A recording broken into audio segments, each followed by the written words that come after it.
ऐसे उलझ गए कि अनंतानंत जन्म हो गए, लेकिन हमें वैराग्य नहीं हुआ। देखो, एक जानवर है साधारण सा, बिल्ली, एक बार अगर वो गर्म दूध पी लेती है, जल जाता है उसका मुंह, तो हमेशा के लिए सावधान हो जाती है। फिर अगर छाछ को भी पिएगी तो पहले फूंक मारेगी कि कहीं ये गर्म ना हो, कहीं मैं ये दोबारा ना जल जाऊं। और हम लोगों की हालत ये है कि रोज हम अपने स्त्री पति बाप बेटे की चप्पल खाते हैं, डांट खा रहे हैं, अपमान सह रहे हैं, लेकिन फिर भी होश नहीं आता हम लोगों को। फिर वहीं जाकर नाक रगड़ते हैं, फिर वहीं सरेंडर करते हैं। यानी एक जानवर बिल्ली से भी गए बीते हैं हम लोग। यह हालत है हम लोगों की। लेकिन अहंकार इतना बड़ा है हम सब लोगों में कि अपने आप को जब सोचते हैं तो ऐसा सोचते हैं कि मुझसे अधिक काबिल कौन हो सकता है, मेरे जैसा काबिल कोई नहीं। इसीलिए जरा सा कोई अगर हमको कह दे कि आपका एक स्क्रू ढीला है, क्या कहा श्रीमान जी, मैंने तो बड़ी रियायत करके एक ही स्क्रू कहा है, लेकिन फैक्ट ये है कि आपके चारों ढीले। आप जरा गुस्सा करते हैं, क्या कहा, गुस्सा करता हूं, हाँ, अरे देखिए आप तो, मैंने तो कहा जरा गुस्सा करते हैं, लेकिन आप तो इतना अधिक गुस्सा करते हैं कि गुस्सा शब्द सुनते ही आपको गुस्सा आ गया, सहन नहीं हुआ जरा सा शब्द। तो भीतर कितनी अनंत मात्रा का भरा होगा कि जरा सा मैंने कहा कि आप जरा गुस्सा करते हैं, मैंने आपको कोई गाली तो नहीं दी, हाँ गाली तो नहीं दी, मैंने केवल यही कहा ना कि आप जरा गुस्सा करते हैं, हाँ कहा तो यही, तो आप आग बबूला क्यों हो गए? हाँ हो तो गए। तो सोच लीजिए आपकी स्पिरिचुअल पावर कितनी वीक है, कितनी अनंत मात्रा में वो गुस्सा भरा होगा।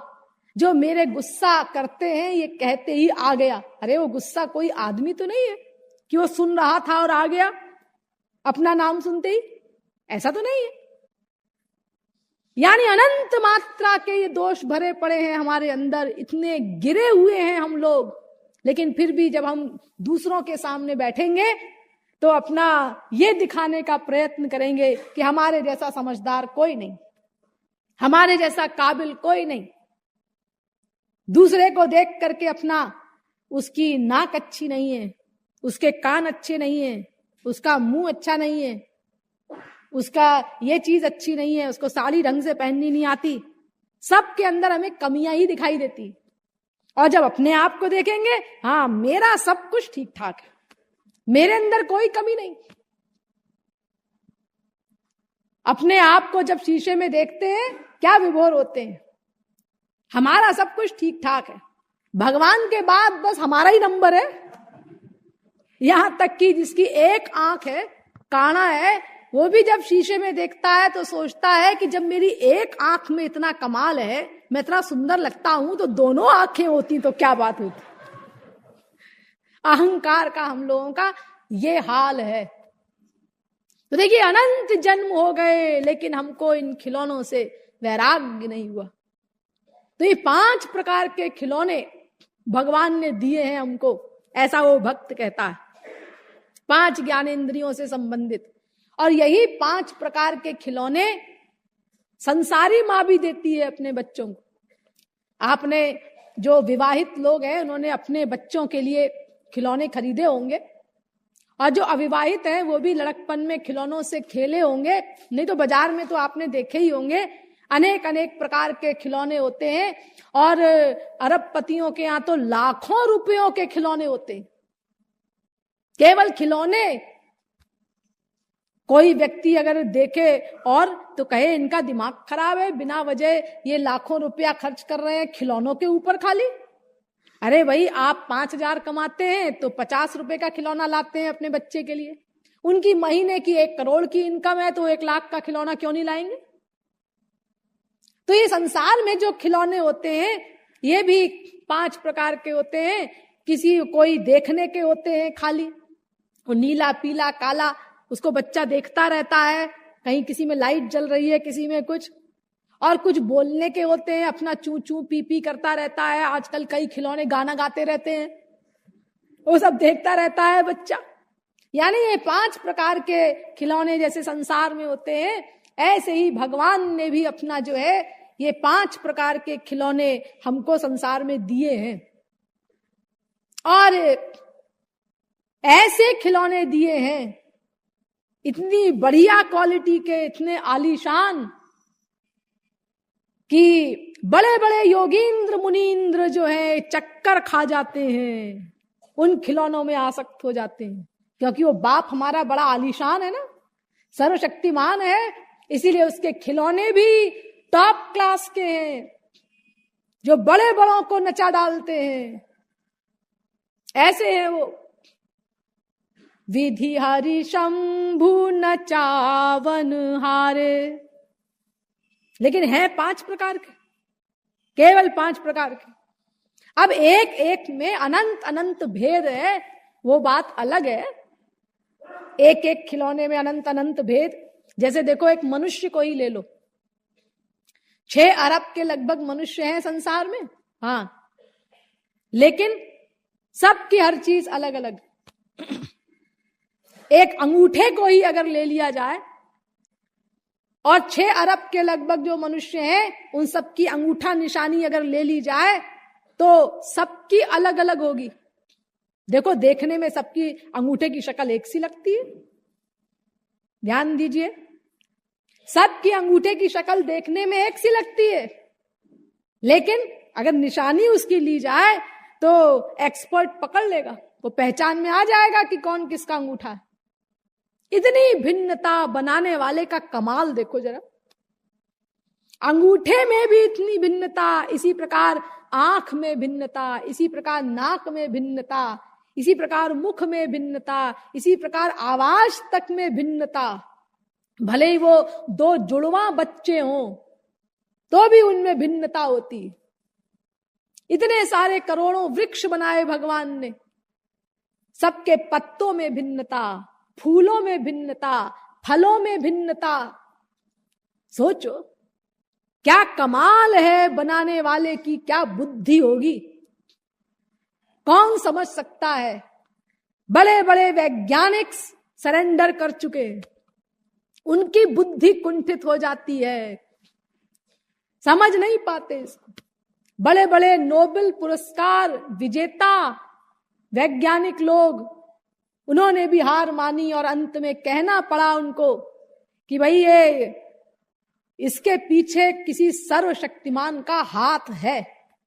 बिना किसी सर्वशक्तिमान के बनाए और गवर्न किए इतना व्यवस्थित संसार न बन सकता है और न चल सकता है। हाँ, और जो बाकी लोग हैं अपना बहुत से अधकचरे, वो कहते हैं कि ये संसार जब काम नहीं करती बुद्धि तो कह देते हैं कि भाई वो ऐसा है कि वो नेचर से बन गया, ऑटोमेटिकली बन गया। जैसे मैंने आपको बताया था ना कि इंग्लैंड के एक मूर्ख ने, फिलोसफर ने ऐसा कहा कि वो ABCD जो अक्षर होते हैं उनको लगातार उछालते जाओ, लगातार कोई उछालता जाए तो एक दिन शेक्सपियर का नाटक बन जाएगा। भला बताओ, उससे पूछो कि ABCD अक्षरों को उछालने से शेक्सपियर का नाटक बन जाएगा? कितनी मूर्खता की बात है। तो ऐसे ही कहते हैं कि भाई ये संसार जो है ये अपने आप बन गया। अगर अपने आप सब कुछ हो जाता है तो फिर ये तुम लोग क्यों अरबों रुपया खर्च करते हो? उनसे पूछो वैज्ञानिकों से, ये तुम अरबों खरबों रुपया खर्च कर रहे हो रिसर्च करने में, ये क्यों कर रहे हो? अरे अपने आप सब कुछ हो जाएगा, अपने आप रॉकेट बन जाएगा, अपने आप उड़ जाएगा, अपने आप पता लगा लेगा, अपने आप आ जाएगा। नहीं जी, वो तो करना पड़ेगा। तो ये छोटी छोटी चीजें तो तुमको करनी पड़ेंगी। और ये जो ऐसा संसार है इतना विलक्षण, जिन परमाणुओं को, जिस संसार के परमाणुओं को लेकर के जोड़ करके तुम नया सामान बनाते हो, वो परमाणु अपने आप बन गए, वो संसार अपने आप बन गया। अरे इतना विचित्र संसार, इतना व्यवस्थित संसार, इतना अनुशासित संसार कि इतने सारे इसमें ग्रह हैं, इतने सारे इसमें नक्षत्र हैं, और आज का वैज्ञानिक भी मानता है कि ये लिमिटेड नहीं है, 1,00,000 2,00,000, अनंत है ये। एक आकाश गंगा में करोड़ों लोक हैं और करोड़ों आकाश गंगाएं हैं, इतने सारे ग्रह नक्षत्र, और ये सब एक दूसरे की परिक्रमा करते रहते हैं निरंतर, लेकिन कोई आपस में टकराता नहीं। सबकी स्पीड अलग अलग है, सबका एरिया अलग अलग है, तो इन सब का कोई नियामक नहीं होगा, ये कैसे संभव है? तो देखिए, ये भगवान का जो इतना विलक्षण खिलौना है ये संसार रूपी, इसमें सबसे अधिक बुद्धिमान कहलाने वाला ये मानव मोहित हो गया और अनंत जन्म हो गए, मोहित हुए, लेकिन संसार से वैराग्य नहीं हुआ। और है केवल 5 प्रकार के खिलौने, एक एक इंद्रिय का अनंत अनंत प्रकार का सामान है, वो बात अलग है। जैसे देखो, आंख को ही ले लो, ये आंख खिलौनों से खेलती है, हाँ, किस रूप में? वही हम तमाम चीजों को देखते हैं, हमें सुख मिलता है आंखों के माध्यम से। अच्छा, तो तुमने क्या क्या देखा अभी तक? जी, मैंने दिल्ली देखा, बंबई देखा, कलकत्ता देखा, मद्रास देखा, ये बड़े बड़े 4 महानगर हैं, मैंने सब देख लिए। आपने साहब? जी, मैंने तो ये 4 भी देखे हैं, लेकिन इसके अलावा मैंने अमेरिका भी देखा है, इंग्लैंड भी देखा है। आप साहब? जी, मैंने अमेरिका भी देखा है, इंग्लैंड भी देखा है, लेकिन जापान नहीं देखा, रशिया नहीं देखा, चाइना नहीं देखा, वो देखने की इच्छा है। आप साहब?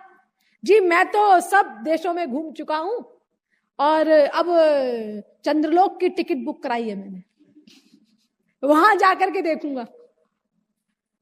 अरे, तुम कितना देखोगे और कैसे देखोगे तुम, ये बताओ। ये जो तुम बकबक कर रहे हो कि मैंने इतने देश देख लिए और ये देख लिया, वो देख लिया, ये सब बकवास कर रहे हो, गलत कर रहे हो। एक ही शहर में जो पैदा हुआ है और पूरी लाइफ उस शहर में रहा है, वो भी दावा नहीं कर सकता कि मैंने उस शहर की प्रत्येक चीज को देखा। दिल्ली में ही पैदा हुआ, दिल्ली में ही पूरी लाइफ रहा, लेकिन क्या वो चैलेंज कर सकता है कि उसने दिल्ली के हर मोहल्ले के, हर मकान के, हर कमरे को और हर कमरे के हर सामान को देखा है? वो कर सकता है क्या ऐसा चैलेंज? नहीं। कैसे देखेगा वो? उसको कौन घुसने देगा अपने मकान में? और अगर मकान में घुस भी गया तो हर कमरे में क्या है ये कैसे देखेगा? और हर कमरे में भी घुस गया तो लॉकर में जो उन्होंने सामान कई प्रकार का रखा हुआ है वो कैसे देखेगा वो? और फिर जहां इंडिया की एक एक शहर की, कई शहरों की 90-90 लाख, 1-1 करोड़ आबादी है, अगर उसमें हम 1 लाख मकान भी मान लें तो उन 1 लाख मकानों में से प्रत्येक मकान में जाना, फिर उनके प्रत्येक कमरे में जाना, फिर उसके प्रत्येक सामान को देखना, ये कैसे पॉसिबल है? कितनी बड़ी उम्र आदमी प्राप्त करेगा जो ऐसा करेगा? इम्पॉसिबल है ये तो। फिर आपने क्या देखा है संसार में? 2-4 जगह देखा है अमेरिका में जाकर के, ये डिज्नीलैंड है, ये डिज्नी वर्ल्ड है, ये है, वो है, और अमेरिका घूमा है, इसको देखना कहते हैं क्या? और अगर ये भी मान लिया जाए कि तुमने चलो ये मृत्युलोक पूरा देख लिया, तो भी अनंत लोक है इस संसार में, तुम कहां तक घूमोगे? कैसे देखोगे उनको? एडविन हबल ने कहा है कि एक ब्रह्मांड के अर्धव्यास की परिक्रमा करने में 20 अरब वर्ष लगेंगे, वो भी तब जबकि कोई लाइट की स्पीड से चले। लाइट की स्पीड से भागने वाला भी कोई रॉकेट बना ले तो भी नहीं देख सकता एक ब्रह्मांड के आधे व्यास को भी, क्योंकि पहले तो 20 अरब वर्ष की उम्र प्राप्त करे, और अगर वो भी प्राप्त कर ले तो लाइट की स्पीड से भागने वाला रॉकेट वो बनाएगा कैसे? क्योंकि लाइट की स्पीड से भागने वाला जो रॉकेट होगा वो बहुत भारी होगा, और जो बहुत भारी होगा उसकी स्पीड लाइट के बराबर हो नहीं सकती। 1 सेकंड में 1,86,000 मील। ये इस बात को हर एक वैज्ञानिक जानता है। तो फिर वो कैसे देखेगा? और फिर एक नहीं, अनंत लोक हैं, अनंत ग्रह हैं, इस बात को वैज्ञानिक भी मानते हैं। तो फिर तुम कैसे देखोगे इस संसार को? यानी एक एक इंद्रिय का सामान अनंत अनंत मात्रा का है। इसी प्रकार सुनने के सामान, इसी प्रकार सूंघने के, इसी प्रकार खाने पीने के, इसी प्रकार स्पर्श के अनंत अनंत सामान है। जैसे संसार में माँ कई खिलौने रख देती है बच्चे के लिए, एक से बोर हो तो दूसरे में उलझ जाए, दूसरे से बोर हो तो तीसरे में उलझ जाए, ऐसे ही भगवान ने ये एक एक इंद्रिय के लिए अनंत अनंत प्रकार के सामान बना दिए कि भाई एक से बोर हो तो दूसरे में उलझ जाए, दूसरे से बोर हो तो तीसरे में उलझ जाए, किसी को कुछ पसंद है, किसी को कुछ पसंद है, और ऐसे उलझ गए हम कि अनंत जन्मों से हमको वैराग्य नहीं हुआ। तो इसीलिए वो भक्त कहता है कि महाराज, जैसे संसार की माँ धोखा देती है अपने बच्चे को, ऐसे ही आपने भी हमको धोखा दिया, और ये आपने जो खिलौने दिए ये संसारी माँ के द्वारा दिए गए खिलौनों से ज्यादा खतरनाक है। कैसे? ऐसे कि संसार के जो खिलौने होते हैं मनुष्य के बनाए हुए, इनमें तो बच्चा थोड़ी देर को आसक्त होता है, हमेशा उससे नहीं खेलता रहता। कुछ मिनट खेलेगा,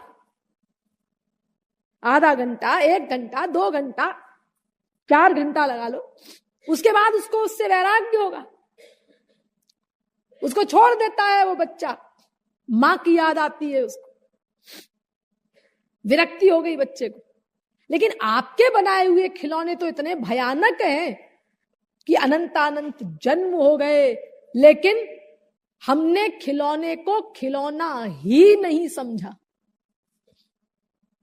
पहली बात, वैराग्य नहीं हुआ हमको, ये खिलौना है यही नहीं समझ सके हम उस। और नंबर 2, संसार के जो खिलौने होते हैं इनकी तो टाइम लिमिट होती है, गारंटी होती है। ये खिलौना 100 साल चलेगा, इसकी 200 साल की गारंटी है, 1000 साल की गारंटी है, कोई तोड़ नहीं सकता उसको। अगर कोई कहे कि बच्चे ने खिलौना तोड़ दिया, माँ बाप कहते हैं क्या बकबक करते हो, वो छोटा सा 1 साल का बच्चा तोड़ेगा उसको? अरे हम नहीं तोड़ सकते, वो स्टील का खिलौना है, उसकी गारंटी है। लेकिन महाराज आपने जो ये खिलौने दिए हैं हमको, स्त्री पति, माँ बाप, बेटा बेटी, भाई बहन आदि, इनकी तो कोई गारंटी ही नहीं है। कौन सा खिलौना कब फूट जाए? अच्छा खासा है, स्त्री ढींग हाँक रही है, मेरे पति पहलवान हैं, 25 साल के, कभी उनको सिर दर्द तक नहीं हुआ। अच्छा जरा पीछे मुड़ के देखो, पीछे मुड़ के देखा, क्या हुआ? मर गया। डॉक्टर को बुलाया गया, भाई कैसे मर गया? डॉक्टर कहता है हार्ट फेल हो गया। क्या शब्द निकाला है डॉक्टर्स ने, हार्ट फेल हो गया। ये नहीं कहते सीधे सीधे कि मृत्यु की बीमारी आ गई इसको। अरे जब मृत्यु ही हो गई तो खाली हार्ट फेल होगा क्या? बाकी किडनी विडनी सब काम कर रही है उसकी, ब्रेन किडनी सब। अरे जब मृत्यु आ गई तो कौन सा अंग उसका फेल नहीं होगा जो आप कह रहे हैं हार्ट फेल हो गया? ये मृत्यु की बीमारी है जो किसी को बताती नहीं, और ना इसका कोई इलाज है किसी के पास। डॉक्टर के बाप को भी जाना पड़ेगा, किस क्षण चला जाए कुछ पता नहीं, और उसके बाद कोई रियायत नहीं। यमराज जी जरा कुछ 2 मिनट का टाइम दे दीजिए, विल मेरी तैयार है, मैं केवल उस पर सिग्नेचर कर दूं बस। ना ना, बिल्कुल नहीं, 1/100 सेकंड की रियायत नहीं होगी, ये ऐसा वारंट है। आयुष्यम जललोल बिंदु चपलम फेनोपमम जीवितम। एक क्षण का भरोसा नहीं। तो महाराज, ये जो आपने हमको खिलौना दिया है, ये तो ज्यादा खतरनाक है। दुनिया के खिलौनों की तो गारंटी होती है, लेकिन आपके दिए हुए खिलौनों की तो कोई गारंटी नहीं। और तीसरी बात, ये जो संसार के खिलौने होते हैं, इनको तो जोड़ा जा सकता है, इनको जोड़ने के केमिकल्स वगैरह बने हुए हैं, वो फिर से जुड़ गया टूटा हुआ खिलौना। लेकिन आपके जो दिए हुए खिलौने हैं, ये तो अगर एक बार टूटा तो अनंत कोटि ब्रह्मांड की सारी पावर्स भी अगर इकट्ठी हो जाए, उसको जोड़ने की कोशिश करें, तो 0.1% भी सफलता नहीं मिल सकती। ऐसा आपने भयानक खिलौना दिया है हमको। तो महाराज, इस प्रकार आपने हमको बहकाया है संसारी मां से अधिक। जैसे संसारी मां खिलौने देकर के बहकाती है, ऐसे ही आपने भी अनेक प्रकार के खिलौने देख करके हमको उसमें आसक्त कर दिया। तो संसारी मां के समान आप धोखेबाज हैं, बल्कि उससे भी बहुत अधिक। भगवान ने कहा अधिक क्यों है भाई? संसारी मां से अधिक 420 मुझे सिद्ध कर रहे हो, उसके बराबर ही रहने दो। नहीं, बराबर नहीं, आप अधिक हैं। क्यों? क्योंकि उत जग जननी काज करी निज सुत, लेती गोद बैठाय नाथ जनी, पै तुम कहाँ कछु काज ना तबहु, कबहु ना सुत उरलाय नाथ जनी। वो संसारी माँ जो होती है, वो पहली बात तो मजबूरी में खिलौने देती है, क्योंकि हर समय बच्चे को गोद में नहीं ले सकती, उसको और लोगों की भी सेवा करनी है, सास है, ससुर है, पति है, खाना वाना भी बनाना है, घर का काम भी करना है, तो मजबूरी में बच्चे को खिलौना देती है। लेकिन फिर भी बच्चे का ध्यान रखती है। बच्चे के नहाने का टाइम हो गया तो अपना काम करके आती है, बच्चे को जबरदस्ती खिलौनों से हटा करके टब में बैठाती है। बच्चा चिल्ला रहा है, रो रहा है, रोते रहो, हम तुमको साबुन लगाएंगे, नहलाएंगे, सब ध्यान रखती है बच्चे का। 4 घंटे हो गए, दूध पीने का टाइम हो गया, अब जबरदस्ती उसको हटाएगी खिलौनों से, जबरदस्ती दूध पिलाएगी अपना या बाहर का पिलाएगी। यानी उसको हर समय बच्चे की चिंता है माँ को। और तुम कैसी माँ हो? पहली बात तो तुम्हें कोई काम नहीं, और फिर भी खिलौने दे दिए हमको, और दूसरी बात खाली देखते रहते हो। एक बार भी तुमने हमको प्रेमानंद का के दूध का एक बूंद भी नहीं पिलाया। अनादिकाल से हम भूखे, और तो और एक बार कम से कम हृदय से लगा लेते तो भी हम कृतार्थ हो गए होते। अपने बेटे को तुमने एक बार हृदय से भी नहीं लगाया। ऐसी निष्ठुर मां हो तुम, और बैठे बैठे नोट कर रहे हो अंतःकरण में। जी मैं नोट करता हूं। अरे संसार में किसी माँ का बच्चा थोड़ा भी आवारागिरी सीखने लगता है तो माँ को टेंशन हो जाता है। मैं तो इससे इतनी बड़ी आशा करती थी, बाप कहता है मैं तो इससे इतना बड़ा इतनी बड़ी आशा करता था कि मेरा बेटा बड़ा होनहार निकलेगा, ये कैसा आवारा होता जा रहा है। उसको अशांति हो जाती है। लेकिन मैं अनादिकाल से इतनी आवारागिरी कर रहा हूं, मेरी आवारागिरी बढ़ती जा रही है, और तुम बाप होकर के ठाठ से नोट कर रहे हो मेरे साथ बैठे हुए। तुम्हें कोई टेंशन नहीं होता, कोई अपने बच्चे के उद्धार की चिंता नहीं होती। इसीलिए मैं कह रहा हूं कि तुम संसारी मां से अधिक 420 हो, धोखेबाज हो। आप लोग ये सब बातें सुनकर के सोच रहे होंगे बात तो बिल्कुल ठीक कह रहा है, ठीक ही तो है सब बात, लेकिन आपको पता है ये सब गलत कह रहा है। हाँ, ये सब जो आरोप लगा रहा है भगवान पर, ये गलत बोल रहा है। मैंने आपको बताया था ना कि ये रसिक लोगों की इस प्रकार अटपटी बातें होती हैं भगवान के साथ। जब कोई महापुरुष बन जाता है और उसका अखंड संबंध स्थापित हो जाता है भगवान से, तो वेद कहता है सस्वराट भवति, आपनोति स्वराज्यम, यानी वो ये अच्छा है ये बुरा है इन सब से परे हो जाता है। वो ये पुण्य है इसको करो, ये पाप है इसको ना करो। ये पाप पुण्य अच्छे बुरे का कानून फिर उस महापुरुष पर लागू नहीं होता, चाहे जो बोले। लेकिन ये जो बोल रहा है ये सही नहीं बोल रहा है। पहली बात तो देखो ये कि भगवान ने, तुम कहते हो कि हमको इतने दुख दिए हैं, इतने दुखी हैं हम और उनको दया नहीं आती, हमको इतने कष्ट दिए खिलौने दे करके, हम कभी बिल्ली बनते हैं कभी कुत्ता बनते हैं। अरे तो ये जो तुम बनते हो, मनुष्य बने, कुत्ता बने, बिल्ली बने, गधे बने, इसमें भगवान का क्या दोष है? ब्रह्मसूत्र कहता है न कर्मा विभागादिति चेन नाना दित्वात।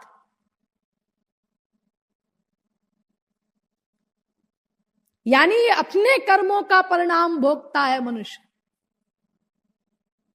अपने कर्म जैसे करता है उसके अनुसार उसको शरीर मिलता है, उसके अनुसार उसको परिस्थितियां मिलती हैं। ये भगवान किसी को नहीं देते दुख, ये सब मैं आपको पहले भी समझा चुकी हूं। और ये जो तुम कहते हो कि भगवान ने हमको खिलौने दिए, भगवान ने कोई खिलौना विलौना नहीं दिया है। भगवान ने तो ये संसार इसीलिए बनाया है कि हमारे शरीर का काम चले, बस। इसीलिए भगवान ने भौतिक शरीर की रक्षा के लिए, इसको जिंदा रखने के लिए भौतिक संसार बनाया है कि संसार का उपयोग करके हम इस शरीर की रक्षा करें। क्योंकि अगर ये संसार न होगा तो फिर बच्चा जीवित कैसे रहेगा, शरीर ढह जाएगा। देखो तुरंत के पैदा हुए बच्चे को माँ का दूध न मिले तो कैसे जीवित रहेगा वो? आप कहेंगे क्यों, कितनी बार माँ मर जाती है, गाय का, भैंस का, बकरी का पी लेगा वो। लेकिन गाय भैंस बकरी भी तो माँ है। अगर किसी माँ के दूध नहीं देंगे भगवान, व्यवस्था नहीं करेंगे, तो फिर गाय भैंस आदि का भी दूध नहीं होगा तो कैसे जिंदा रहेगा वो? रोटी दाल चावल तो खा नहीं सकता। तो ये जो संसार भगवान ने बनाया है ये शरीर के उपयोग के लिए बनाया है, लेकिन हमने उसका उपभोग करना शुरू कर दिया, उसमें आत्मा का सुख ढूंढने लगे। ये गलती हमारी है। अरे आत्मा दिव्य है तो उसका विषय दिव्य भगवान है। शरीर पंच महाभूत का है तो उसके लिए पंच महाभूत का संसार बनाया है भगवान ने। तुमने उल्टा काम करना शुरू कर दिया। शरीर के लिए जो संसार है इसमें तुमने आत्मा का सुख ढूंढना शुरू कर दिया। कपड़े का जो बाजार है वहां जाकर के तुम कहते हो आपके यहाँ टमाटर मिलता है क्या? तो कपड़े का व्यापारी कहता है कि ये पागल है, इसके चारों स्क्रू ढीले हैं क्या, अंधा है क्या है, इसको दिखाई नहीं देता कि ये सब कपड़े का मार्केट है। अरे अगर तुमको टमाटर चाहिए तो सब्जी मंडी में जाओ। तो ऐसे ही जो संसार भगवान ने शरीर के लिए बनाया, हमने उसको आत्मा का विषय मानकर उसमें सुख ढूंढना शुरू कर दिया। ये हमारी गलती है। भगवान ने कोई खिलौना विलौना नहीं दिया, हमने इसको खिलौना मान लिया, इसके लिए हम दोषी हैं। भगवान ने तो शरीर चलाने के लिए संसार दिया है। और भगवान किसी को धोखा नहीं देते खिलौने में उलझा करके। अरे भगवान तो ये करते हैं कि जो खिलौने में आसक्त रहता है उसको खिलौना दंड देता है। स्त्री पति का अपमान करती है, पति स्त्री का अपमान करता है, बाप बेटे का अपमान करता है, बेटा बाप का अपमान करता है। यानी देखो ये खिलौने हमको सबक दे रहे हैं कि हमसे अबाउट टर्न हो जाओ, हमारे पास तुमको सुख नहीं मिलेगा, उसी से प्यार करो, केवल वो ही तुम्हारा है। ये सबक दे रहे हैं हमको खिलौने, अपमान करके, हमारा दुख दे करके। लेकिन फिर भी हम वही नाक रगड़े, उन्हीं में आसक्ति करें और फिर दोष दें भगवान को कि आपने हमको खिलौने में उलझा दिया है। ये आपका क्या न्याय है? तुलसी, सूर, मीरा, कबीर को तो आपने अपना बेटा मान लिया, उन पर तो सब कृपाएं कर दी, और हम आपके पराए हैं, हमारे लिए कुछ नहीं किया, हमको इस खिलौने में उलझा करके दुख भोगने पर मजबूर कर दिया। ये आरोप लगाना कितना गलत है। और फिर देखो संसारी माँ तो बच्चे को छोड़कर चली जाती है, वो बच्चे के साथ हमेशा नहीं रहती, लेकिन भगवान रूपी मां तो अपने बच्चे को एक सेकंड को भी नहीं छोड़ती। द्वा सुपर्णा सयुजा सखाया, इस श्वेताश्वतरोपनिषद मंत्र के अनुसार निरंतर हमारे साथ रहती है वो मां।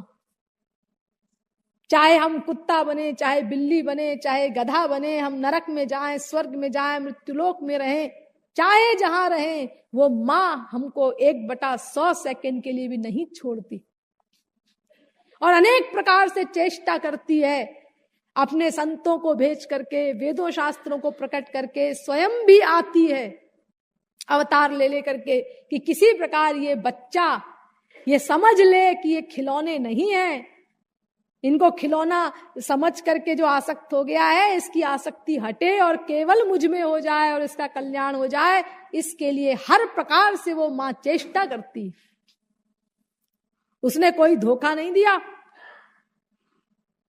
तो ये रसिक लोगों की ये अटपटी भाषा है, इसको हम कहीं फैक्ट न मान ले। ये सब बातें तो आपको इसीलिए बताई जा रही हैं कि हम कभी भी गलत बात मस्तिष्क में न लाएं। ये जो बातें हैं ये बता करके और इनका स्पष्टीकरण करके जीव को ये सबक दिया जाता है कि देखो तुम इन सब बातों के चक्कर में ना आओ, सही बात ये है, कल को तुम्हें कोई बहकाए तो तुम उसके धोखे में ना आना कि भगवान ने खिलौना दे करके हमको उलझा दिया। इसीलिए ये सब बातें बताई जाती हैं, महापुरुषों के द्वारा लिखी जाती हैं। तो भक्त कहता है कि महाराज अब कृपालु तजी खेल खिलौनहि, लोटत रुदन मचाय नाथ जनी।